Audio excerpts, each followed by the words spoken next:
I've been trying to dig into it, but I just know that there is some room, and it has been for a long time, for there to be some manipulation through under the guise of astrology. I agree with you, and I've used astrology. It really takes quite a developed mind to actually work with it in the way it was meant to be utilized. But I agree, it can, like anything can be weaponized and used inappropriately. But astrology can actually be very helpful too. And Caesar used it, everybody used it. I mean, Reagan used it, they all used it. So you can't ignore it for planning and for looking at possible scenarios. With Reagan using astrology when he wanted to invade all those Central European countries during the Iran-Contra scandal, and seeing the murder of hundreds of thousands of Central Americans, and also pushed the Iran-Iraq war, which led to over 1 million murders. It's like astrology that was guiding his decision making. Yeah, it might have been partially, I don't know. Like, I can't speak to that, but he would, but I... It was a woman called Joanne. Krista, you really think Reagan had the agency to make those decisions? Was profiting off of the Iran-Iraq war, the Iran-Contra, and all that other stuff? Or maybe those who were controlling him and telling him what to do? All of the above. All of the above.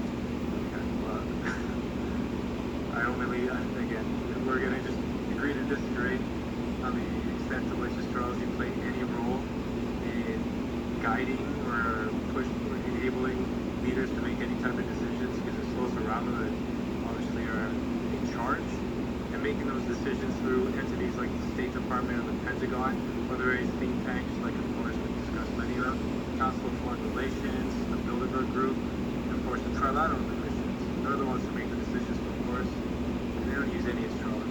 Henry Kissinger certainly never used astrology when he was going about his deceptive diplomacy as a guise to expand wars, like in Southeast Asia and beyond.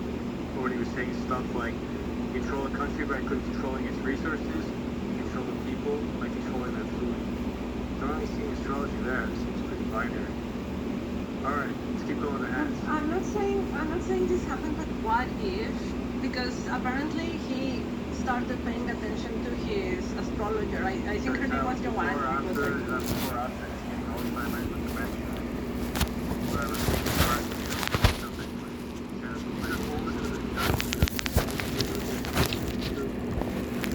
Wait, what? Well, let's go. We talk about where Reagan got shot? Yeah. That probably had more to do with decision making than the alignment of the stars. But again, everyone's got a theory, right? Misinterpret, like, that's what they use. Apparently, wait, hold on, Krista. Apparently, he started listening more to her after he got shot because apparently he warned him or something like that. What if that was planned just to manipulate him further? Because, like, if they planned it and they were like, okay, she's gonna completely go for it, and now he's gonna listen to everything she says, it would be perfect. I'm not saying this happened. I'm just saying, like, what if? Like, it's a good question to ask, right? There was a lady that actually, like, she was a medium or something, and she was really famous, and she was, like, predicted all these different things.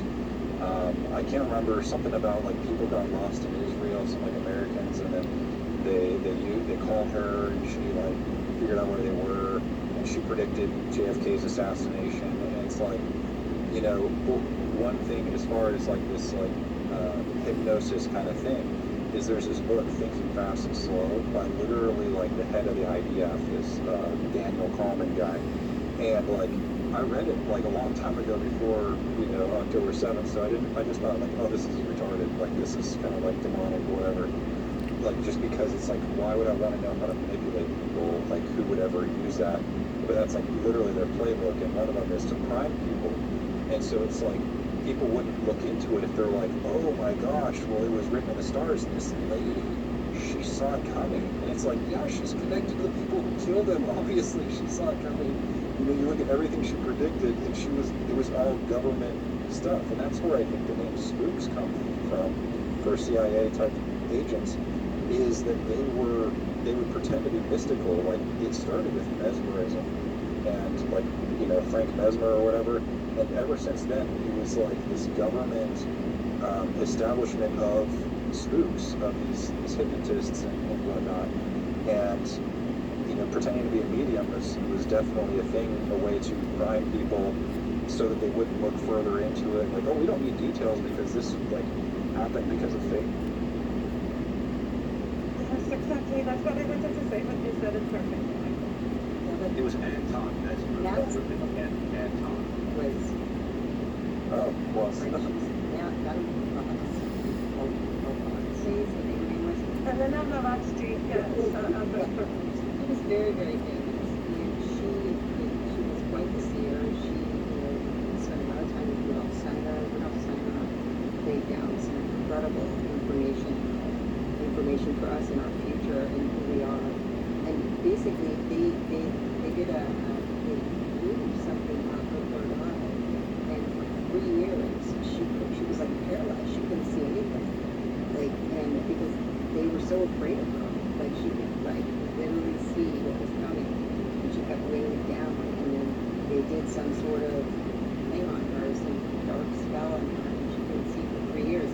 So I don't know, I'm in the spiritual world, and I do believe a lot of stuff. Both worlds need to be entertained. I entertain the logical world too, and what these psychopaths just do on their own right of wanting power and money. I totally get it, but I have to put the dark side in it. I can't ignore the other path either. I mean, we're spirit and body. We're both. yeah. I mean, that's actually where my name of my title, like mind and emotion, right? And I think the emotions are tapping into the spiritual world. And I've definitely had some very profound spiritual experiences, so I'm not discrediting that, but I've looked autistically deep into Helena Blavatsky and Rudolf Steiner, right? And it's they talk about Shangri-La, which is in Tibet or whatever. Well, the reason it's in Tibet is because that's where the opium trade was, right? So it's you got the Sassoon family, the opium trade, and the people that were directing it were these kind of spiritual leaders, and that whole idea started all the way back with Manichaeism. Is they wanted it was just easier to infiltrate and with spiritual leaders, whoever had charisma, they didn't care who it was. It was we're going to throw money at whoever can get these people to be compliant and buy our shits, right? And I mean, the thing is that with a lot of these spiritual people, everyone has talents, and I don't doubt that. I don't think that you have to be like Jesus to have access to spiritual experiences. But a lot of these. Pretty much you can buy your makeup, cosmetics. During the time you let your hair layer up.